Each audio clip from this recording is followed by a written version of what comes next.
नमस्कार, बहुत बहुत स्वागत है आपका। एक 24 देख रहे हैं, यहाँ पर मैं हूँ आपके साथ ब्यूटी। देखिए, बिहार की सियासी फिजा में इस वक्त सबसे ज़्यादा चर्चा का विषय बना हुआ है किसी मुद्दे की है तो वो है प्रशांत किशोर का वह चुभता हुआ बयान जो उन्होंने जन सुराज के चुनावी प्रदर्शन पर दिया है। चुनाव परिणाम भले ही जन सुराज के लिए सुखद ना रहे हों, मगर पीके का स्टैंड बेहद ही साफ है, तेज और चुभन पैदा करने वाला रहा। उन्होंने साफ रूप से कह दिया है कि कभी ना कभी चुनाव में धांधली हुई है, लेकिन इसका सबूत आपके पास और हमारे पास किसी के पास नहीं है। उनके इस बयान ने उन तमाम राजनीतिक दलों को सीधे निशाने पर ला दिया है जो हार मिलते ही ईवीएम, प्रशासन या किसी बाहरी कारक को जिम्मेदार ठहराने लगते हैं। प्रशांत किशोर ने इस चुनाव में अपनी राजनीतिक पारी का पहला बड़ा टेस्ट दिया। जनता के बीच मार्च करते हुए 18 महीने तक गांव-गांव घूमते हुए उन्होंने सिस्टम की खामियों के खिलाफ आवाज उठाई और एक वैकल्पिक राजनीति की नींव रखी, मगर नतीजे साफ आए।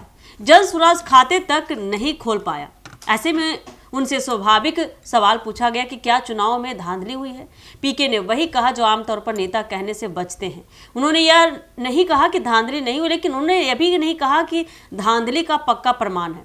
उनका बयान संतुलन और सच्चाई के बीच खड़ा दिया। पीके ने कहा कि देश के चुनावी सिस्टम में खामियां हो सकती है, शक भी जन्म ले सकते हैं, लेकिन अगर किसी के पास सबूत होता तो वह सबसे पहले इसे सामने रखते।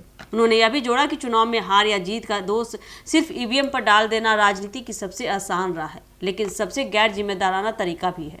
बयान के साथ ही देखा जाए तो पीके ने उन सभी राजनीतिक दलों को भी आड़े हाथों लिया जो हारते ही मशीनों को कटघरे में खड़ा कर देते हैं। उन्होंने कहा कि बिहार की राजनीति में बदलाव तब आएगा जब नेता गलती स्वीकार करना सीखेंगे, न कि हार के बाद बहाने ढूंढना। उनका इशारा साफ तौर पर उन पार्टियों की ओर था जो बड़े बड़े दावे कर सत्ता हासिल नहीं कर सकी और अब वातावरण बिगाड़ने की कोशिश में जुट चुकी है।